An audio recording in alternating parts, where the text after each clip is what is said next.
Salut à tous, bienvenue sur Foot Info. Alors on va évoquer les informations, mais voilà, très clairement, là c'est le dossier Mbappé dont on va parler, parce que très clairement, voilà, cette fin de mercato risque d'être très très chaude. Alors pour Bradley Barcola, le Paris Saint-Germain, très clairement, c'est une priorité pour eux, c'est une priorité pour Luis Enrique.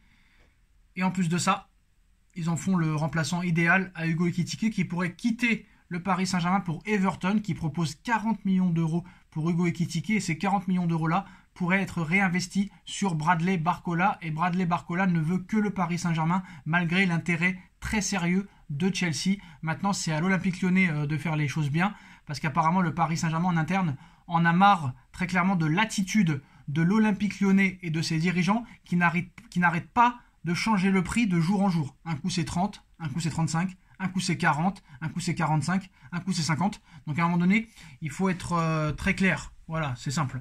Puis moi je suis désolé, mais 40 millions sur Bradley Barcola, voilà, on va pas se mentir, l'Olympique Lyonnais, ça m'étonnerait qu'il joue le titre cette année. Quand on te propose 40 millions d'euros pour un joueur qui a fait seulement une demi-saison, normalement tu le vends les yeux fermés, très clairement. Tout le monde n'est pas un Mbappé à Monaco qu'on peut vendre 180 millions d'euros.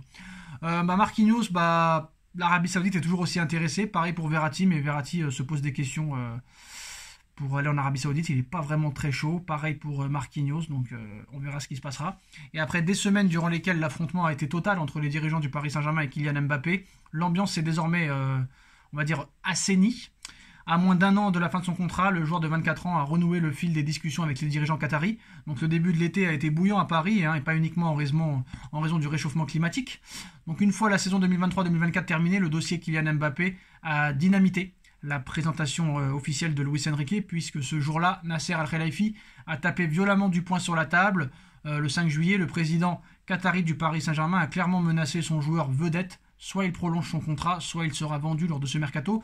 Et pour mettre des actes en face des menaces, Nasser Al-Khelaifi a viré Kylian Mbappé du groupe de Luis Enrique pour la tournée en Asie et pour le premier match de Ligue 1 contre Lorient. Mais les jours ont passé, le numéro 7 parisien a retrouvé sa place à l'entraînement et a joué contre Toulouse, preuve d'un réchauffement, on va dire, diplomatique, pour être très clair.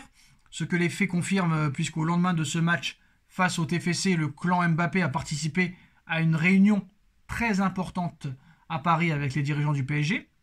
Alors Andrés Orumbia le révèle dans AS, une délégation est arrivée de Doha afin de renouer le fil avec Kylian Mbappé, l'émir n'arrivant pas à comprendre comment tout cela avait dégénéré et abouti à ce clash brutal, et qui ne fait pas les affaires du Paris Saint-Germain ni celles de la star tricolore, dont l'image a été écornée en France et en Espagne. Le journaliste du quotidien sportif madrilène installé dans la capitale française explique que cette première rencontre a été très positive et qu'elle sera suivie d'un deuxième rendez-vous entre ses émissaires du Qatar et l'attaquant vedette du Paris Saint-Germain, une réunion à laquelle Nasser Al-Khelaifi devrait participer, le patron du Paris Saint-Germain n'étant plus aussi véhément à l'encontre d'un joueur dont il connaît l'importance et la valeur sur le terrain et la valeur financière. Des deux côtés, personne ne s'exprime sur l'avancée des discussions, mais Andrés Onrubia a tout de même une petite idée sur la question. Les dirigeants qataris ne crient pas victoire, mais sont sortis satisfaits de la première rencontre, explique le journaliste espagnol, qui confirme ainsi les rumeurs de ces derniers jours concernant la possibilité de voir Kylian Mbappé continuer jusqu'à l'été prochain au Paris Saint-Germain, et peut-être même plus, car l'idée est clairement de profiter de cette saison 2023-2024 pour essayer de trouver une solution afin de prolonger le contrat du Français, que le PSG espère pouvoir conserver le plus longtemps possible, même si Nasser Al-Khelaifi est bien conscient qu'il rêve toujours de porter un jour le maillot du Real Madrid. Mais on va être très clair, si très clairement Mbappé ne signe pas au Real Madrid cet été, c'est simple, soit Mbappé sera madrilène cet été, l'été prochain, mais pas après. C'est terminé. Qu'est-ce qui va se passer? Le Real va arriver avec une offre d'ici le 31 août, c'est sûr et certain. Même un peu avant, je pense. Je pense que Real va arriver avec une première offre d'ici le 25 ou 26 août. C'est mon avis. À voir maintenant si Paris va l'accepter. Maintenant, il y a toujours la question du salaire, la question des droits d'image. Ça, c'est autre chose encore et ça va être compliqué.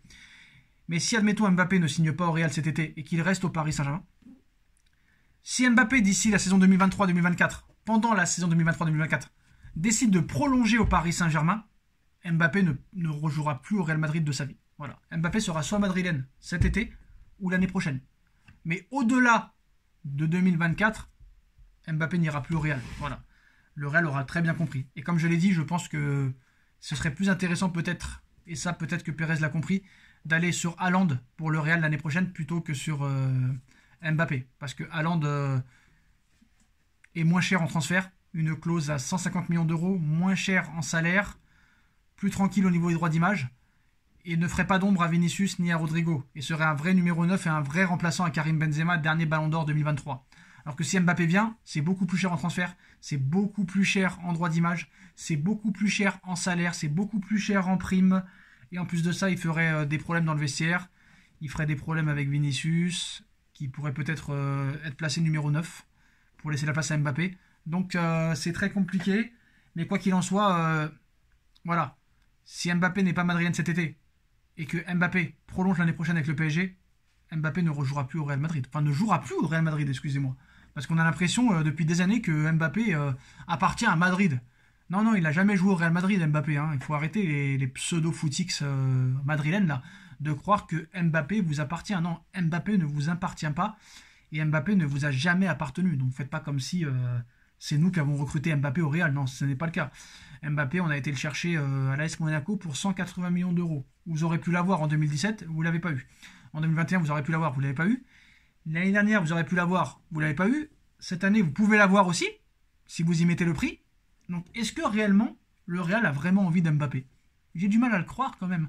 Et quand tu vois cette clause d'Erling Haaland l'année prochaine, ça donne peut-être envie au Real Madrid et à Pérez d'attendre encore une année et de faire Haaland.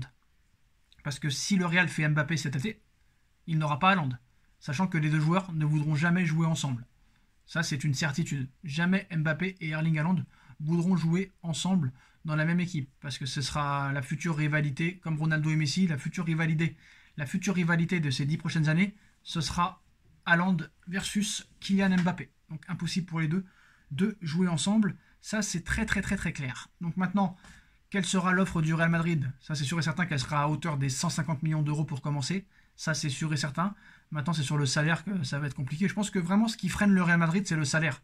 Je pense que si vraiment Mbappé ne touchait pas 72 millions d'euros au Paris Saint-Germain, s'il touchait par exemple 30 millions par an, je pense que le Real aurait aucune difficulté à lui proposer 35 ou 40. Mais là, impossible que Pérez se mette à la hauteur du salaire que Mbappé touche au PSG, c'est-à-dire 72 millions d'euros. Et ça m'étonnerait que le Real mette 100% les droits d'image à Mbappé. J'en doute fort. Voilà les postos, c'est la fin de cette vidéo. Dites-nous en commentaire ce que vous en pensez, on like, on partage, on commente, on s'abonne. Et on se retrouve très vite pour une nouvelle vidéo. Tchuss.